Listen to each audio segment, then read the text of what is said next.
ಇಲ್ಲ 100% ಅವನ ಮೇಲೆ ಕೇಸ್ ದಾಖಲು ಮಾಡೋದೇ ನಾವು.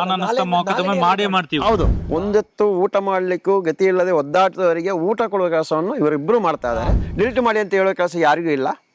ಒಂದಿಷ್ಟು ವಿಡಿಯೋಗಳನ್ನು ಬೇರೆ ನಮ್ಮ ಒಟ್ಟಿದ್ದವರಿಂದ ಅಲ್ಲ ಊರವರು ಮಾಡಿಸಿದ್ರು. ನಮಗೆ ಅವರು ಏನು ನಾವು ಮುಚ್ಚಳಿಗೆ ಬರೆದು ಕೊಟ್ಟಿದ್ದೇವೆ ಅದನ್ನು ತೋರಿಸಬೇಕು. ಕಂಪ್ಲೇಂಟ್ ಬರೆದು ನನಗೆ ಕಟ್ಟಲಿಕ್ಕೆ ಆಗ್ತಾ ಇಲ್ಲ, ನನ್ನ ಪರಿಸ್ಥಿತಿ ಈ ತರ ಆಗಿದೆ, ತೊಂದರೆ ಈಡಾಗಿದೆ ಎಂಬುದನ್ನು ದೂರ ನೇರವಾಗಿ ರಿಜಿಸ್ಟರ್ ಪೋಸ್ಟ್ ಮಾಡಿ. ಅಕೌಂಟ್ ನಂಬರ್ ಬೇಡ ನಮಗೆ. ನಾವು ಕೇಳುದು ಆ ಸಂಘಕ್ಕೆ ಮಾಡಿದಂತ ಪಾಸು ಪುಸ್ತಕವನ್ನು ಕೊಡಬೇಕು. ಯಾವುದೇ ಖಾಲಿ ಪೇಪರ್ ಅಲ್ಲ, ಯಾವುದಕ್ಕೂ ಸೈನ್ ಮಾಡಬೇಡಿ. ಯಾವುದೇ ಆಧಾರ್ ಕಾರ್ಡ್ ಆಗಲಿ ಪ್ಯಾನ್ ಕಾರ್ಡ್ ಯಾವುದನ್ನು ಯಾರಿಗೂ ಕೊಡಬೇಡಿ. ಕೋರ್ಟ್ಗೆ ಹೋಗಿ ಒಬ್ಬರ ಮೇಲಾದ್ರೂ ಕೇಸ್ ಫೈಲ್ ಮಾಡ್ಬೋದಿತ್ತಲ್ಲ. 8 ತಿಂಗಳಿಂದ ಕಟ್ತಾ ಇಲ್ಲ, ಅವರ ಮೇಲೆ ಒಂದು ಕೇಸ್ ಫೈಲ್ ಮಾಡಿಲ್ವಾ? ಯಾವುದೊಂದು ಸಣ್ಣ ಫೈನಾನ್ಸ್ ನೋಡಿ. ಧರ್ಮಸ್ಥಳ ಸ್ವಸಹಾಯ ಸಂಘದ ಒಂದೇ ದಿವಸ 457 ಮಂದಿ ಸಂಘದ ಹಣ ಕಟ್ಟುವುದನ್ನು ನಿಲ್ಲಿಸಿದ್ದಾರೆ. ಒಂದೇ ದಿವಸ ಈ ಪ್ರಚಾರ ಆಗಿದ್ದಕ್ಕೆ. ಸಂಚಾರಿ ಸ್ಟುಡಿಯೋದ ಎಲ್ಲ ವೀಕ್ಷಕರಿಗೆ ಸ್ವಾಗತ. ಹೆಬ್ರಿಯಲ್ಲಿ ನಡೆದ ಘಟನೆ ನಿಮ್ಗೆ ಗೊತ್ತಿರ್ಬೋದು. ಸ್ವಸಹಾಯ ಸಂಘದ ಸದಸ್ಯರ ಮನೆಗೆ ನಾವು ಹೋದಾಗ ಅಲ್ಲಿ ಗಲಾಟೆ ಆಯಿತು. ಕಂಪ್ಲೇಂಟ್ ಕೂಡ ನಾವು ಕೊಟ್ಟಿದ್ವಿ. ಅವರು ಕಂಪ್ಲೇಂಟ್ ಕೊಟ್ಟಿದ್ದು ನಮ್ಗೆ ಗೊತ್ತೇ ಇಲ್ಲ.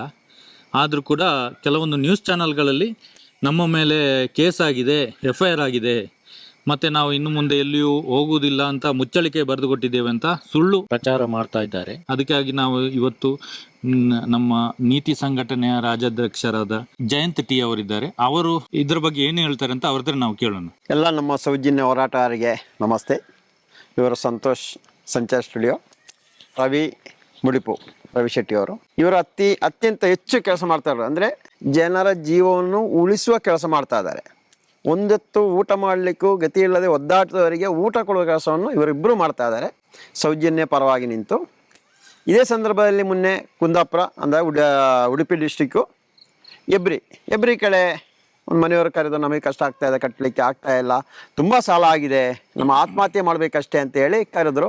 ಆ ಪ್ರಕಾರ ಪಾಪ ಇವರು ಬೆಳಿಗ್ಗೆ ಎದ್ದು ಹೋಗಿ ಆದ ನಂತರ ಇವರು ಬಂದಿರೋ ವಿಷಯ ಗೊತ್ತಾಗಿ ಧರ್ಮಸ್ಥಳ ಗ್ರಾಮಾಭಿವೃದ್ಧಿ ಯೋಜನೆಯ ಒಂದಿಷ್ಟು ರೌಡಿಗಳಂತ ಹೇಳ್ತೀವಿ ಅವರು ರೌಡಿಗಳು ಬಂದು ಇವರ ಮೇಲೆ ಅಟ್ಯಾಕ್ ಮಾಡಲಿಕ್ಕೆ ನೋಡಿದ್ರು.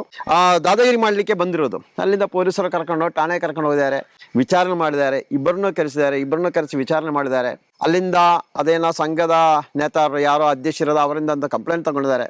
ಆದರೆ ಇವರಿಂದ ಯಾವುದೇ ಕಂಪ್ಲೇಂಟ್ ತಗೊಂಡಿಲ್ಲ. ಇವರ ಮನೆಯವರು ಯಾರೋ ಅವ್ರ ಮನೆಯವರು ಕರೆಸಿರು, ಅವರು ದೂರನ್ನು ಠಾಣೆಗೆ ನೀಡಿರ್ತಾರೆ. ಆ ನಂತರ ಮಾತುಕತೆಯಾಗಿ ಮುಗಿಸಿ ವಿಡಿಯೋ ಎಡಿಟ್ ಮಾಡಬೇಕಂತ ಹೇಳಿದ್ರು. ಆದರೂ ಅವರು ಒಂದು ಮಾಧ್ಯಮದಲ್ಲಿ ಕೆಲಸ ಮಾಡ್ತಾ ಇದ್ದಾರೆ.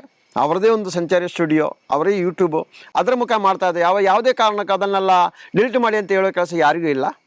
ಒಂದಿಷ್ಟು ವಿಡಿಯೋಗಳನ್ನು ಬೇರೆ ನಮ್ಮ ಒಟ್ಟಿದ್ದವರಿಂದ ಅಲ್ಲ ಊರವರು ಮಾಡಿಸಿದ್ರು. ಅದು ಮಾಡಿಸಿ ಅವ್ರು ತಗೊಳ್ಳಿ, ಆದಷ್ಟು ನಮಗೆ ವಿಡಿಯೋ ಬಂತು.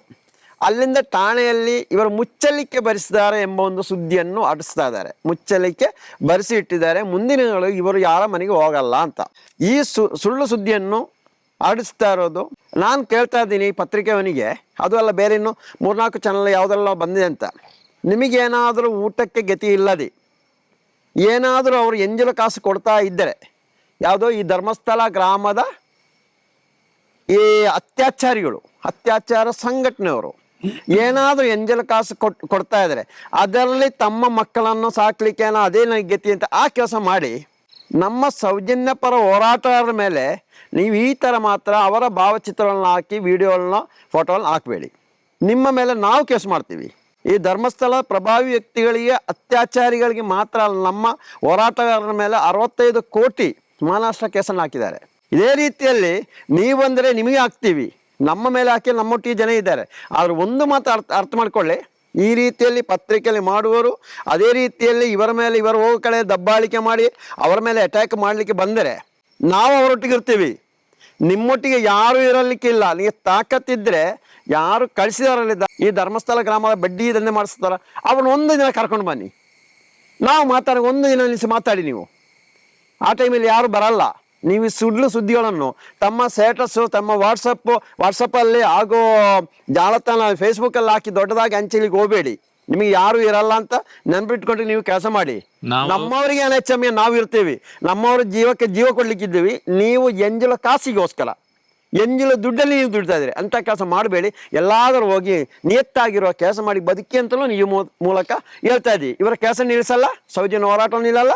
ಸೌಜನ್ಯ ಹೋರಾಟ ಇನ್ನೂ ನೀವು ಒಂದು ಮನೆ 1000 ಮನೆಗೆ ಹೋಗ್ತೀವಿ. 1000 ಮನೆಗೆ ಇನ್ನು ಹೋಗಿ ಹೇಳ್ತಾರೆ, ಅವ್ರು ಕರೆಯುವುದಲ್ಲ, ನಾವು ನೇರವಾಗಿ ಹೋಗಿ ಹೇಳ್ತೀವಿ. ನಮಗಿದೆ ಇವತ್ತು ಕೂಡ ನಾವು ಒಂದು ಕಡೆ ವಿಡಿಯೋ ಮಾಡಲಿಕ್ಕೆ ಬಂದಿರೋದು, ನ್ಯೂಸ್ ಚಾನಲ್ಗೆ ನಾವು ಫೋನ್ ಮಾಡಿದೀವಿ. ಅವ್ರು ತಪ್ಪು ಒಪ್ಪಿಕೊಂಡಿದ್ದಾರೆ, ಮತ್ತೆ ಅವರು ಹೇಳಿದ್ದಾರೆ ಅದು ನಮ್ಗೆ ಗೊತ್ತಿರ್ಲಿಲ್ಲ, ಅದು ಅವ್ರು ಯಾರು ಹೇಳಿದ್ರು ಅಂತ ನಾವು ಹಾಕಿದ್ವಿ.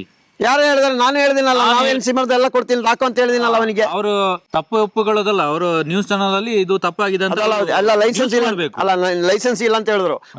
ಅವ ಲೈಸೆನ್ಸ್ ಆಗಿ ಪೇಪರ್ ಇನ್ನು ಮುಂದೆ ಬೇಕಾದ್ರೆ ಅವ ಇದೇ ತರ ಇದು ತಪ್ಪಾಗಿದೆ, ಅವ್ರು ಈ ತರ ಆಗಿಲ್ಲ ಅಂತ ಹೇಳ್ಬೇಕು. ಇಲ್ಲ 100% ಅವನ ಮೇಲೆ ಕೇಸ್ ದಾಖಲೆ ಮಾಡೋದು ಮಾಡೋದೇ ನಾವು ಮಾಡೇ ಮಾಡ್ತೀವಿ. ಹೌದು, ನಾವು ಮಾಡ್ತೀವಿ, ನಾವು ಬಿಡಲ್ಲ. ಒಪ್ಪಿಕೊಳ್ಳಬೇಕು, ಮತ್ತೆ ಅವ್ರ ನ್ಯೂಸ್ ಚಾನಲ್ ಅಲ್ಲಿ ಹಾಕ್ಬೇಕು. ಹೌದು, ನಾವು ಮಾಡಿ ಎಲ್ಲಾ ನ್ಯೂಸ್ ಚಾನಲ್ಗೆ, ಬರೀ ಒಂದು ಚಾನಲ್ ಅಲ್ಲ, ಯಾರೆಲ್ಲ ನ್ಯೂಸ್ ಮಾಡಿದ್ದಾರೆ ಎಲ್ಲರ ಮೇಲೂ ಕೂಡ ನಾವು ಮಾನ ನಷ್ಟ ಮೊಕದ್ದಮೆ ಹಾಕ್ತೀವಿ. ನಮಗೆ ಅವರು ಏನು ನಾವು ಮುಚ್ಚಳಿಗೆ ಬರೆದು ಕೊಟ್ಟಿದ್ದೇವೆ ಅದನ್ನು ತೋರಿಸ್ಬೇಕು ಅವರು.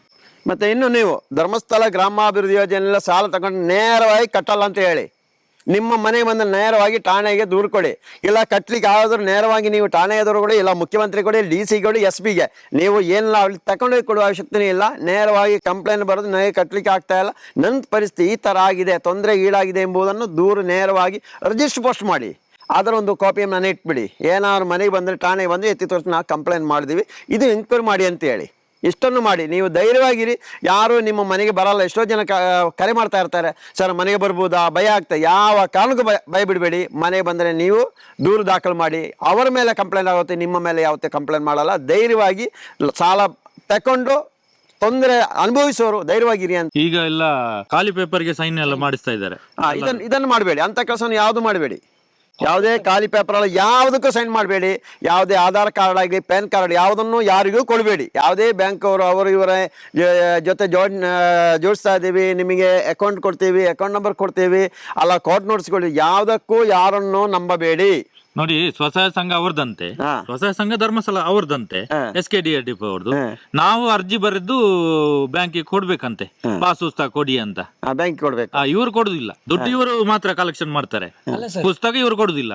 ಅದ್ಯಾಕೆ? ಸರಿ, ಒಂದು ವಿಷಯ ಮಾಡ್ಬೋ, ಇವಾಗ ಕೊಟ್ರೆ ಇವಾಗ ಪಾಸ್ ಇವಾಗ ಸರಿ ನಾವು ಏನೋ ಬ್ಯಾಂಕ್ ನೇರವಾಗಿ ಕೊಡೋಣ.